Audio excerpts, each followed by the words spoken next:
Et bonjour tout le monde, écoutez, je vous retrouve ici la Ghoul Studio. J'espère que vous allez bien, passez un bon moment, que vous puissiez avancer dans vos projets. Donc écoutez, je vous retrouve pour une nouvelle vidéo de Open the Boitas. Avec cette fois-ci, on retourne sur du Black Powder Epic Battles pour la version pour la guerre civile américaine. Avec un blister de la Brigade de Fer, donc l'Iron Brigade, de l'armée de l'Union. Voilà, donc on va découvrir ça ensemble. Qu'est-ce que je peux vous dire? Déjà que ce premier kit avait été sorti en métal de la part de Warlord. C'était quasi au début, c'était au niveau des renforts, lorsqu'ils avaient sorti la boîte, tout ce qu'il fallait en plastique. En parallèle, ils avaient sorti d'autres unités, et notamment l'Iron Brigade en métal. Bon, voilà, on a une nouvelle version de cette unité. Qu'est-ce que je peux vous dire après? Que ça s'annonce plutôt pas mal au niveau de la sculpture. Et ça fera toujours son petit effet lorsqu'on va la jouer sur le champ de bataille. Pourquoi? Parce que avec leur feutre noir, leur chapeau en feutre noir hautement caractéristique, ces fiers soldats de l'Union, je crois que c'est une des unités, voire l'unité, enfin la brigade qui a eu le plus d'honneur de toute la guerre, qui a eu le taux de perte, aussi bien des morts et des blessés, le plus élevé de mémoire. Donc voilà, il y avait des mecs du Wisconsin et compagnie.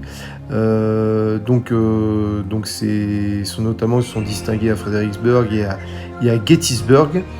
Et écoutez, ouvrons ce blister, c'est parti. Allez, je vous retrouve. Donc on va commencer par les drapeaux.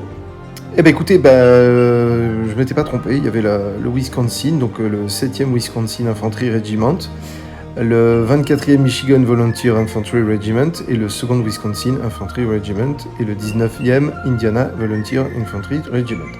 Les drapeaux Warlord sont vraiment chouettos. Okay, ça fait toujours son petit effet, même son grand effet une fois que les figurines sont peintes. Ils ont l'air, voilà, en termes de qualité, on se retrouve quand même avec une qualité d'impression qui est vachement bien, avec notamment les honneurs de bataille sur les bandes rouges. Donc ça fera vraiment son effet une fois que les figurines seront peintes, quoi. Ok, donc ça déjà, très bon point. Les socles, je vais dire, on connaît, on s'en fiche. J'ai fait une préouverture du blister pour éviter d'en mettre partout. Alors, qu'est-ce qu'on va avoir? Ici, les grappes de commandement. Ici, les portes-enseignes. C'est assez nouveau, ça, que les portes-enseignes soient séparées. Et après... Ah ouais, ça en fait du monde. Ouh là là, ça en fait. Donc, qu'est-ce qu'on va avoir? 1, 2, 3, 4... 5, 6, 7, 8, 9, 10, 11, 12, 13, 14, 15, 16, 17, 18. Et les deux grappes de commandement, ça fait 20. Et voilà, donc on a 200 bonhommes. Puisqu'ils sont 10, si ça n'a pas changé. 1, 2, 3, 4, 5, 6, 7, 8, 9, 10. Voilà, donc il y aura de quoi peindre. C'est parti, on va découvrir ça. Alors, peut-être pas tout, mais au niveau grappe de commandement, il y a peut-être deux barrettes différentes de soldats. Alors, au niveau des grappes, on en a, hormis les grappes de commandement, les soldats, en fait, on a deux grappes différentes. Enfin, 2 strips différentes. Voilà. Donc, je les ai séparés, donc je vais pouvoir vous les montrer. Voici. Alors, je rappelle que c'est du 13 mm. Voilà, on va faire un petit focus. Que c'est du 13 mm. Donc, qu'est-ce qu'on peut voir? On peut voir déjà que leur chapeau de feutre est quand même très bien représenté avec l'insigne d'infanterie qui est dessus, que les figurines sont toutes différentes, elles sont toutes différentes. On en a un peu des corpulences corpulences différentes. On a des barbes, on a des soldats rasés, on a... Qu'est-ce qu'on peut voir? On peut voir que tout ce qui est brelage, voilà, le ceinturon, les gourdes, tout ça, c'est quand même vachement bien représenté. On n'est pas sur des figurines identiques. Elles sont identiques dans l'uniformologie, mais en termes de sculpture, on est quand même sur des figurines qui sont toutes différentes, là, comme ça, au premier jet. Donc elles portent des frock-coats, donc c'est une espèce d'uniforme où le tissu va jusqu'au genou, mi-cuisse ou genou, hein, pour les plus grands, mais plutôt genou. Je trouve cet uniforme vachement chouette parce qu'on a des drapés qui sont quand même vachement bien représentés, contrairement à la sac-coat, qui était plutôt une tenue, on va dire, d'été. Donc c'est vachement bien, on va pouvoir peindre tout ça et ça va bien ressortir, les détails vont bien ressortir. Qu'est-ce qu'on a d'autre? Donc bien sûr à l'arrière, bon, l'Union était quand même bien équipée, hein, donc on a des sacs, les gibernes, ouais c'est vachement bien, hein.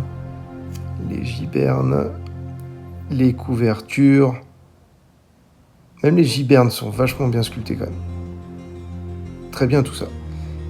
Très bien, les chaussettes, hein, caractéristiques. Voilà, j'essaie de faire un peu des focus, hein, je rappelle c'est du 13 mm donc c'est pas forcément évident, mais on est sur quelque chose, voilà, de très qualitatif, quoi. Allez, donc ça on est bon, on va passer au graphe de commandement, donc je pense que c'est les mêmes, ouais c'est les mêmes, et au niveau des portes enseignes aussi. Alors on va peut-être faire les portes enseignes tout de suite. On va focus, voilà, par rapport à la taille des drapeaux, attendez. Ouais, ça va passer. Par rapport à la taille des drapeaux, ça va passer, quoi. Par rapport à la hampe de bannière. Ok, donc on est pareil, hein, l'uniforme n'a pas changé. Et à l'arrière, ouais, on a même le quart, là, l'espèce de petit quart qui est sculpté. Les gourdes et tout. Très bon point. Et la grappe de commandement, donc la voici. Je vais essayer de faire un meilleur focus. Donc l'officier, le tambour, et après les autres gars. Pareil, avec des poses assez détendues, donc ça change aussi.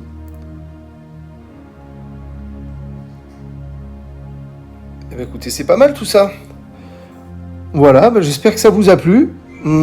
Pareil, en fait j'ai envie de tout peindre, le seul problème c'est que c'est difficile d'avoir du temps pour tout peindre, vu que je suis bien engagé sur des projets Warlord actuels.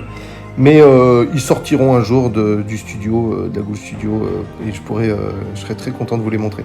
Merci d'avoir regardé cette vidéo, n'hésitez pas à cliquer sur j'aime, n'hésitez pas à la partager, n'hésitez pas à laisser un petit commentaire, ça fait toujours plaisir. Je vous dis à très bientôt, passez une bonne journée, bonne semaine, tout dépend, bon week-end au moment où je publierai la vidéo. Au plaisir, au revoir tout le monde.